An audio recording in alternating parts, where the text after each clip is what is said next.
Allô, j'espère que vous allez bien. Bienvenue chez La Doha. Actuellement, on revient sur du côté américain. On va parler de Young Miami. Et on voit comment on appelle le monde. Il y a un son qui est sorti. Chris Brown a sorti un son qui dit No Loyal. Il n'y a pas de loyauté dans ce genre de. Par exemple, de femmes. Oui, on n'a pas le choix. Dans ce genre de personnes que vous avez dans vos vies. Et elle, en tant que telle, maintenant rendue au jour le jour, 2024, elle est en train de se dissocier de son billionnaire D, de son billionnaire Diddy, c'est qu'elle appelait affectueusement, ou ce qu'elle s'était affichée avec lui. Et dans le rapport qui est sur Diddy, de 73 pages, son nom est sorti comme étant... Elle était très impliquée, donc elle amenait du monde à Diddy pour faire les trucs. Bref, mais c'est pas de ça qu'on va parler. On va plus parler de comment tout le brain qu'elle a fait, toute sa marque qu'elle a faite en allant derrière l'argent, parce que c'est ça son but. Elle allait derrière le billionnaire, d'être avec un billionnaire, en sachant que le billionnaire va pas juste te mettre là comme un bibelot, il va t'utiliser pour faire ce qu'il veut que tu fasses. Et elle l'a fait, elle s'est affichée avec lui, elle a affiché des trucs, et là maintenant elle essaye de se dissocier parce qu'elle voit que ça affecte son image à elle, comme étant une artiste, comme étant une rappeuse, et on va parler de ça. Donc, d'un peu de loyauté, le 304 culture, la culture du 304, j'en parle souvent sur ma chaîne, la culture du 304, je le dénonce aussi très fermement, que ce soit la culture du baby mama culture, mais la culture du 304 fait plus de mal que le baby mama culture. Et elle est, comment dirais-je, comme une ambassadrice de cette culture-là, et là, on voit la chute de qu'est-ce que ça l'a amené. Donc, c'est peut-être, si c'était le mode de vie que vous avez vu, vous disiez, ah, c'est pas si pire que ça. Non, c'est beaucoup plus pire que vous le pensez. On est chez La Doha, it's about everything, on y va sans perdre l'instant.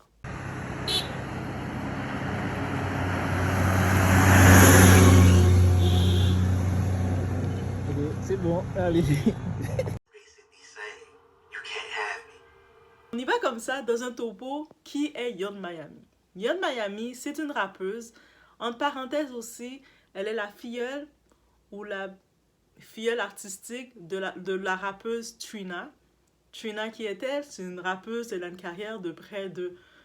Hey, elle est là depuis en 2000, près de 20 ans de carrière dans le rap de Miami. Et se surnomme la reine du sud du rap. Et Trina, on la reconnaît avec Trick Daddy et tout ça. Bref, elle est dans le sud, guys. Rendu là, un peu d'effort.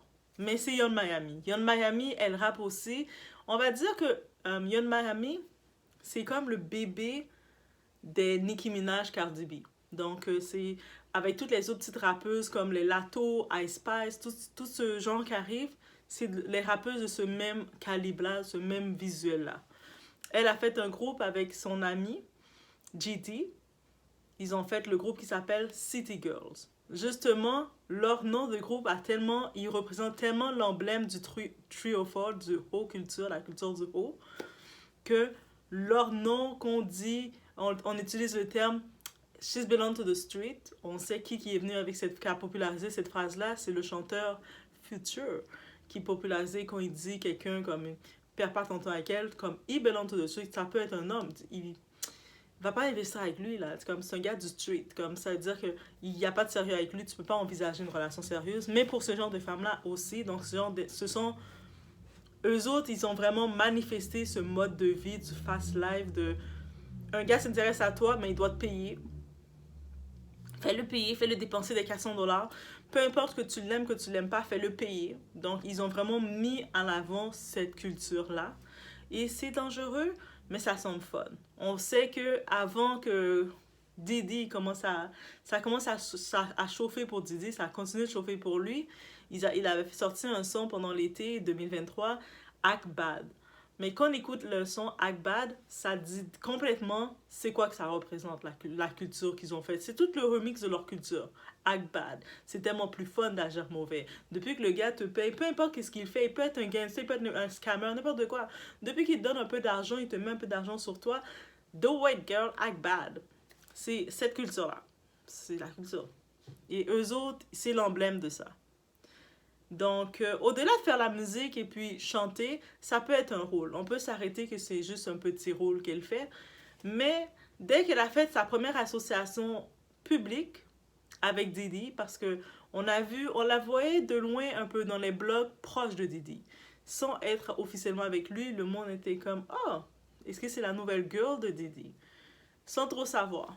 Et en effet, on a pu voir que Diddy, il la sponsorisé. Parce qu'elle a fait, je sais, son show est encore là sur YouTube.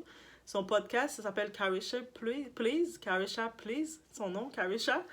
Donc, sur YouTube, et c'est produit par Revolt. C'est la marque de Diddy qui l'a produit, donc il voulait la mettre un peu devant. Donc, habituellement, on a compris, ces stars-là, ces grandes personnalités qui ont de l'argent influent, ils investissent en toi. Derrière, il y a quelque chose qui ressort. Ils vont pas juste investir en toi parce que tu es un beau bibelot, là. Donc, tu dois les donner quelque chose et puis ils vont investir.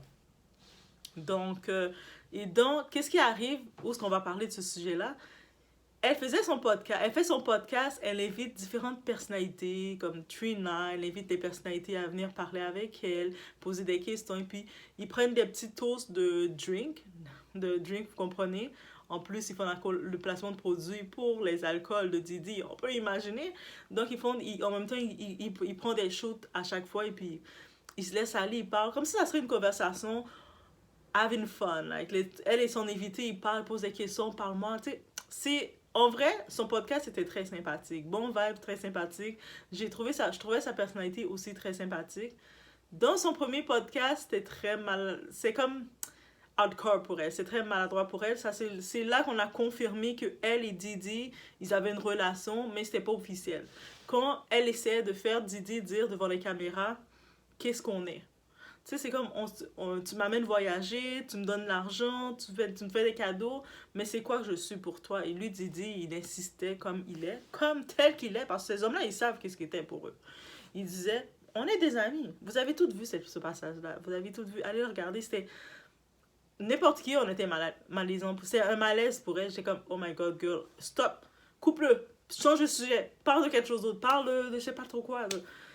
Et Didi restait, ben, we're friends. Et même pas dating, we friends. Donc, mais on sait entre eux, par la suite, on a pu les voir vraiment s'afficher ensemble, aller dans les red carpet, le Met Gala, les événements ensemble et tout, accompagnés l'un de l'autre. Donc, on a pu comprendre que, ok, c'est correct, ils y vont selon leur rythme, c'est beautiful. Et là, ça devient spicy. Et dans son podcast, parce que c'est dans son podcast que elle était avec Trina, justement. Trina, c'est sa marraine, techniquement. Je sais pas si c'est sa vraie marraine ou si c'est sa marraine musicale, mais c'est possible que c'est sa vraie marraine parce qu'il y a quand même un écart d'âge entre les deux femmes. Donc, elle a 29, Trina, elle a 43 ou 42. Donc, c'est possible que c'est sa marraine, en effet. Et Trina vient de Miami, elle était de New York et de Miami, donc c'est possible. Bref, elle était dans l'environnement de la musique depuis longtemps. Donc là, elle est avec Trina, Trina, c'est comme une grande artiste du rap, du game. Donc, il parle tout de tes relations, parle-moi un petit peu. J'aimais bien son show parce qu'elle essaie de poser des questions. C'est pas qu'elle essayait, elle va dans des sujets que habituellement les journalistes ne vont pas, ou les personnes qui reçoivent les artistes, tu sais, ils skippent, ils vont pas dans les sujets, donc elle est là, on prend un shoot et puis on parle. Ça fait bon délire, bon vibes, et elle a vraiment un vibe très sweet, très cool, et puis bref, allez regarder son podcast, il est encore là, vous allez voir. Et justement, elle-même, personne ne l'a demandé. Elle a décidé de parler de son intimité. Et puis ça fait partie du show. J'imagine qu'elle a pris un petit peu trop de shoot. Ah, tu bois un petit peu trop. Il faut faire attention à la consommation, guys. Et là, elle a décidé de parler de ses... Elle faisait un jeu avec Trina et puis elle a décidé de parler, de se confier de ses petits moments intimes avec son billionnaire D, qui est Diddy, en disant que elle aime ça quand il lui fait des golden shower. Golden shower, si on va dans la... Ça a été popularisé par qui? Par R. Kelly, qui disait justement, il aimait ça, il lui avait pas le temps d'aller aux toilettes, il aimait ça, uriner sur ses partenaires. Et donc, elle disait que ça faisait partie de ses petits plaisirs, ces petits trucs que Diddy faisait avec elle, et elle aimait ça quand elle servait de toilette. Elle, tout ça qu'elle a dit, puis même quand elle a dit, elle avait l'occasion de changer de sujet, passer à autre chose. Parce qu'elle voyait Trina était comme un petit peu, ah oui, toute choquée, mais un choqué, pas comme, ah ouais, c'est comme un choqué dégoûté, comme, ok, girl, je pense que tu en dis trop. Et je pense que avec ça fait partie de son personnage d'être un petit peu baddies, bad girl, moi je suis prête à tout. Et vous savez, le monde, les femmes, on s'en rend pas compte. Sur le net, on veut se confier, dire beaucoup de choses, dire nos exploits, les positions qu'on peut faire. Mais il y a des fois, il y a l'occasion de la boca. Tu dévoiles pas tout, ou surtout pas ces intimités-là que ça ne va rien t'apporter. Et là, suite à ça, le temps a passé, mais le monde, des fois, il la taquinait sur ça, mais le monde, c'est comme... C'est son intimité, hein. Il n'y avait pas vraiment de source à utiliser. Jusqu'à ce que ça chauffe réellement pour Didi. On sait qu'est-ce qui arrive avec Didi, le procès qui est sorti, les pages, 73 pages, le monde qui sont affiliés à lui commence à être exposé, elle-même est exposée, et on le voit que pour sa marque comme artiste, de devenir qu'en étant la fille qui sert de toilette à Didi, c'est pas un bon, c'est pas l'image qu'elle voulait avoir. Et puis on peut imaginer, parce que quand elle était avec Didi, j'imagine par association, c'est pour qu'il la mène en haut, c'est pour qu'il la fait briller, qu'il la mette de la lumière. Et là maintenant ça va pas bien avec Didi, on voit Didi est très cachée, très isolée avec tout ce qui arrive. Donc elle essaie de, elle prévoit aussi son groupe City Girls, juste revenir, son groupe City Girls, ils sont non officiellement séparées. On sait que chacune commence, elles ont été quand même dans leur réseau, dans leur Instagram, elles ont laissé entendre que chacune travaille, commence à investir solo, travailler solo. Gigi, surtout quand elle a vu le drame qui arrive avec Didi, tout ce qui arrive avec Didi, elle est comme, moi je sors complètement de eux autres. Je ne veux pas me salir ou être associée à eux autres du tout. Et elle est comme déjà associée à Didi, qu'elle veuille pas, elle a bénéficié de l'argent. T'as bénéficié de l'argent du billionnaire. Donc, ça vient avec, c'est le prix. Donc, elle essaie quand même de se dissocier, de faire ses petits trucs tout seul, mais elle est reliée à ça. Et là, récemment, dans l'émission Breakfast Club, yes. Le show où on a Charlemagne, qu'on connaît, c'est un show américain, Atlanta, que ça dit ce show-là, je pense, Atlanta. Et ils reçoivent, eux autres sont très dans la polémique, eux autres sont vraiment très hard dans la polémique. Je pense que du monde, vous allez dire, oh my god, c'est pas bon. Ils sont vraiment intenses. Quand ils peuvent faire, il y a des artistes qui sont dans leur show qui pleurent. Tellement ils peuvent être intenses.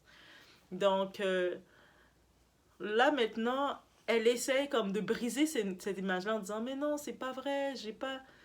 Didi, c'est pas ce fait de toilette en moi, il a jamais fait de golden shower, je disais ça, j'inventais, je cherchais des choses, j'inventais. Mais le facteur temps, c'est vraiment, elle a dit quand elle était dans le prime avec Didi en octobre, là maintenant, c'est rendu là, quand elle voit qu'elle veut se débarrasser de Didi, elle essaie de dire non, c'est pas vrai, mais déjà, pourquoi t'aurais dit ça? Et c'est ça le problème. En vrai, dans tout ça, c'est ça le plus gros problème.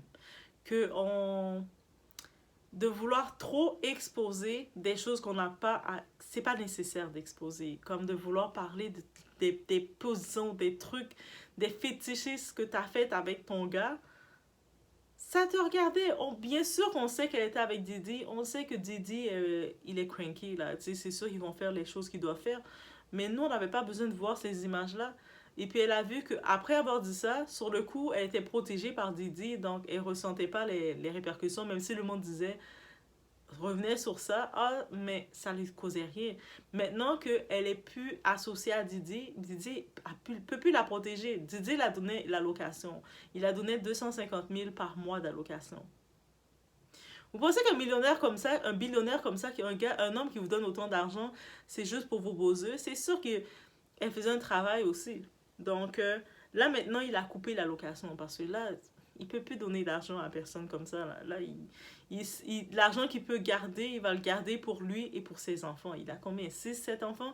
Donc, il ne peut plus faire ça. Il ne peut plus se permettre d'avoir ce mode de vie. Il est discret et puis il attend que les choses se tassent petit par petit ou que jusqu'à ce qu'on le laisse tranquille et puis on prend un autre dossier. Tout à fait, ça c'est tout à fait normal pour lui de faire ça. Et je pense que c'est le point de l'équipe de Didi, ses avocats, c'est ça qu'ils ont dit de faire parce qu'il reste très très très tranquille. Juste en parenthèse, son avocat qu'il a pris, c'est l'avocat de Ghislaine Maxwell. Ghislaine Maxwell, c'était la partenaire, l'associée de Jeffrey Epstein. Je me dis, je sais pas, Didi, qui t'a dit de prendre cet avocat-là pour ton dossier. On voulait le piéger. Je pense que Didi, là, on a vraiment pris pour le piéger. Mais bref, c'était une parenthèse. Sinon, c'est vraiment le cas de Young Miami. C'est un cas qui arrive. On le voit beaucoup sur les réseaux. Des fois, on va voir qu'ils vont vouloir exposer, trop exposer. Et après, elles se rendent compte qu'elles sont trop exposées. Elles veulent revenir en arrière. Mais les faits sont déjà là. C'est comme, ok, c'est correct. Pourquoi tu veux reparler de ça? Qui s'est servi de toilette ou pas sur toi, ça te regarde. Déjà, c'est un détail que le monde, on ne voulait pas le savoir. Elle nous a imposé. Là, on le sait. Mais j'imagine pour son image, elle essaie de se dire, en retirant cette image-là, elle va pouvoir reprendre la face. Mais non, tu as montré que ton mode de vie, que tu promouvois, la promotion qu'elle fait de ce mode de vie, le fast life, le whole life qu'elle promouvoit, le city girl life, que it's about that. C'est d'être prêt de servir de toilette humaine, d'être prêt de perdre toute ta dignité, de tout faire pour le bag, pour l'argent, et pour l'argent rapide. C'est pas l'argent investi ou quoi que ce soit, c'est l'argent rapide. D'être prêt de perdre son image, perdre son intégrité, puis plus elle faisait ça, plus justement, le monde au début, les city girls, ils disaient oui, ils sont derrière l'argent, mais ils ont comme l'attitude. Mais le dernier moment qu'elle perdait sa crédibilité, c'est dans le BET Awards, on se rappelle où elle avait la belle pancarte Go Papi, alors que Didi, il recevait justement son prix et il remerciait Casey. Je sais pas, je pense que dans ce moment-là, on pensait qu'il remerciait Casey, mais je pense c'était comme une sorte de menace déguisée à Casey, comme s'il la disait pour la mentionner. Juste, il savait peut-être on the glow que ça allait chauffer avec Casey, il faisait exprès de la mentionner publiquement. Donc, quand on regarde le tout comme ça dans l'ordre, on comprend que c'est probablement ça qu'il la provoquait. Mais il n'a pas nommé. Il y a ta fille, ta girl, qui tient la pancarte Go Papi, qui est toute en mode Go Papi. Pas un regard, pas rien, pas un mot, pas une mention. Et elle a quand même un public, elle a quand même des fans. Ces fans qui s'attendent à une femme qui a du caractère, tu sais, boss lady, qui a du caractère et tout. Là, ils voient ça, ils sont comme, mais il était en train de l'humilier publiquement, de dire qu'elle est rien. Et quand tu vends un mode de vie, tu vends une image et tu fais le contraire, mais c'est comme, ok, je peux comprendre, elle disait, elle, pour se défendre suite à ça, parce qu'elle est quand même ces artistes-là sont très actifs sur les réseaux, sur Instagram, donc vous pouvez aller les regarder. Et elle disait quand même, elle répondait aux gens quand ils essayaient de la critiquer, elle disait, mais moi au moins, j'étais avec un billionnaire. Tu sais, c'est comme, c'est pas avec n'importe quel gars que vous prenez, vous. Moi, c'est un billionnaire. Et là, maintenant, ton billionnaire est dans les problèmes, tu essaies comme ça de te dissocier. Je pense qu'elle aurait dû faire la même tactique. La même tactique que Didi et rester tranquille. Juste rester tranquille.